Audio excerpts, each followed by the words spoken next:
کا استعمال کر کے اس رشتے کے ذریعے سے پکارا، اور کیا یا ایھا الذین آمنو، اے ایمان والو، یہ رشتے کا لحاظ میں نے تفسیر کی کتابوں میں پڑھا تھا، اس کا حوالہ بھی یاد نہیں، لیکن تفسیر مظہری کے اندر بھی آیا، اسی طرح معارف القرآن وغیرہ کے اندر بھی ہم نے دیکھا کہ اس میں آتا ہے بنی اسرائیل کو صرف ایک مرتبہ کہا گیا یا بنی اسرائیل، اے اسرائیل، جب ان کے قوم ان کو کہا گیا ان کی کتابوں میں تو خوشی کے مارے پھولے نہیں سماتے تھے،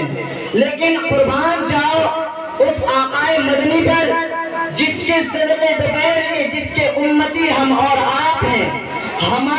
اور آپ جب ان کی امت میں پیدا ہوئے تو اللہ تبارک و تعالیٰ نے یا ایھا الذین آمنو والا جو رشتہ ہے اللہ سے،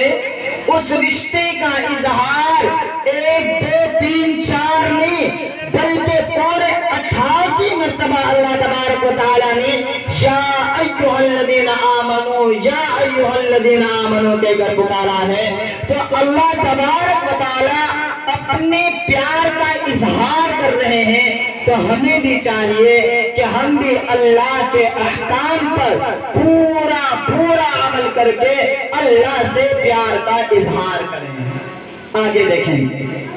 اس کے بعد السلم کافہ، اسلام کے اندر جو ہے آپ پورے طور پر داخل ہو جاؤ۔ پورے طور پر داخل ہونے کا کیا مطلب؟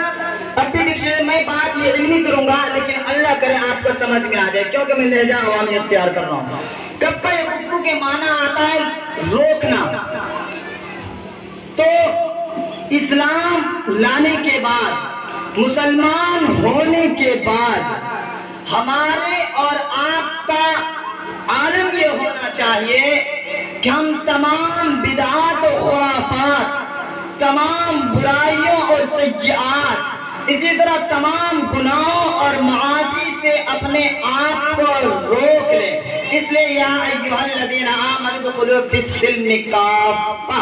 یا دوسرا مطلب یہ سمجھیں اس کا، کافہ کہنے کا یہ مطلب بھی ہو سکتا ہے کہ جو چیزیں تم اسلام سے پہلے جائز سمجھتے تھے، یعنی حضرت موسیٰ علیہ السلام کی شریعت میں اونٹ کے گوشت کھانے کو حرام سمجھتے تھے، اسی طرح سنیچر کے دن کو عظمت والا اور تعظیم والا سمجھتے تھے۔ یہ کافہ نے آ کر کے دیا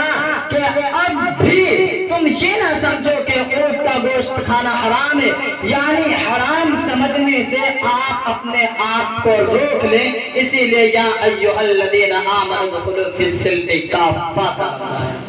آگے مزید تفصیل دیکھیں۔ وَلَا تَتَّبِعُوا خُطُوَاتِ الشَّيْطَانِ، دیکھیں مسلمان تھے، پورے اسلام میں داخل ہو گئے، لیکن اب بھی ڈر ستا رہا ہے،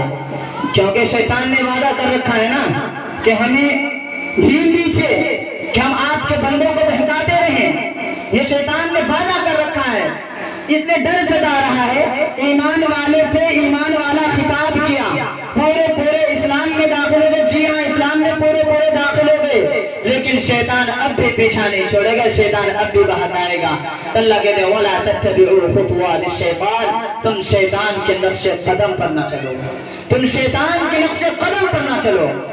اب اللہ سے پوچھیں یا اللہ ٹھیک ہے شیطان کے نقش قدم پر نہیں چلے گے، ذوق میں ترجمہ کرنے لگا ہوں اور تصورات کی دنیا میں سمجھے مجھے، ٹھیک ہے شیطان کے نقش قدم پر نہیں چلتے ہیں، اللہ یہ تو بتا